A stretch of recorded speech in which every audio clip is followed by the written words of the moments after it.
On today's show, BMW says EV batteries will always be expensive. President Trump gives the okay to more ethanol in gasoline, and sales of luxury cars are slowing down in China. All that and more coming right up on Autoline Daily.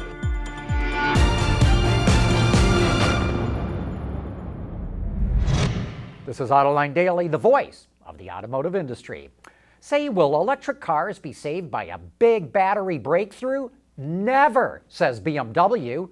Klaus Fröhlich, a member of BMW's board of management, says battery costs will not go down with higher manufacturing volumes.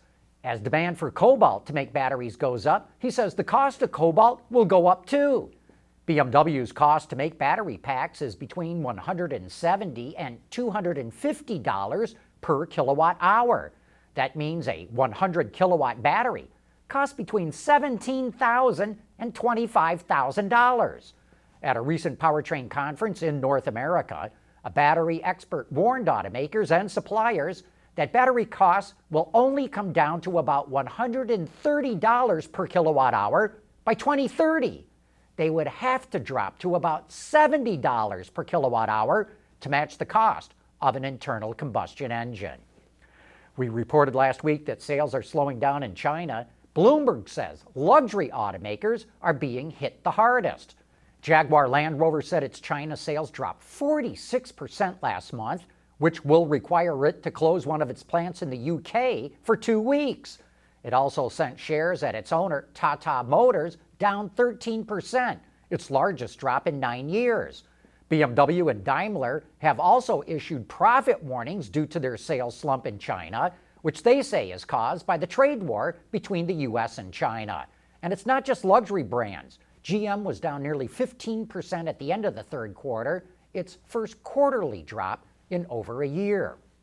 Big news in the world of advertising. Ford is dumping the agency WPP in favor of BBDO to do its global creative advertising. WPP will still get some business, but will largely handle media buying and website development. Another agency, Weeden & Kennedy, will be retained for special projects. Ford will create 100 in-house positions for brand design and customer experience, and expects to save $150 million a year with all these changes. Coming up next, plug-in Jeeps and a Bugatti SUV. Autoline Daily is brought to you by Bridgestone Tires, your journey, our passion. Dow Automotive Systems, advanced materials that deliver better results. Lear, a global leader in automotive seating and electrical systems. And by ExxonMobil.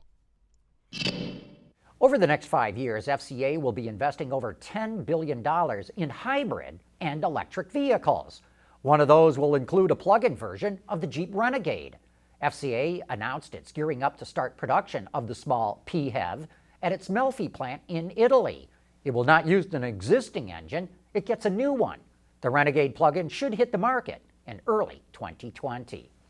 SUVs are so popular that just about every sports car manufacturer is making them or will be making them, like Porsche, Jaguar, Bentley, Lamborghini, Aston Martin, even Ferrari. Now we can add Bugatti's name to the list. Speaking to Automotive News at the Paris Auto Show, Bugatti's president said the company's evaluating engine and chassis options as well as a possible name for an SUV. Bugatti currently only makes one car, the Chiron. So what do you think? If you ran Bugatti, would you make an SUV? Toyota is pushing its Mobility for All campaign as it gets ready for the 2020 Olympics. And to that end, it just opened the first fully accessible hybrid skate park in Rome. Not only is it open to BMX-style bicycles and skateboards, which are the newest Olympic sport, but also wheelchairs that are specially modified for what's called wheelchair motocross. Toyota says it will add more of these skate parks throughout Europe.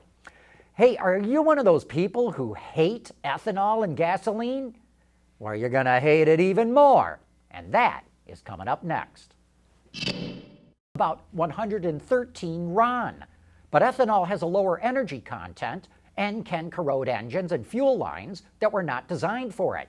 Some people hate it, but American farmers are going to love the move to E15. Automakers are doing a pretty decent job of keeping the lid on inventory levels in the U.S. market. There are 3.7 million vehicles sitting on dealer lots or in holding areas. That represents 65 days worth of inventory, which is considered just about ideal. The Tesla Model 3 has the lowest days supply, with only 3 days of inventory at its stores. One of the worst is the Fiat Spider, which has 274 days of inventory. That means if they stopped building the Spider today, they would not run out of cars for another 274 days. By comparison, its kissing cousin, the Mazda Miata, only has 59 days of inventory. And with that, we wrap up today's report. Thank you for watching.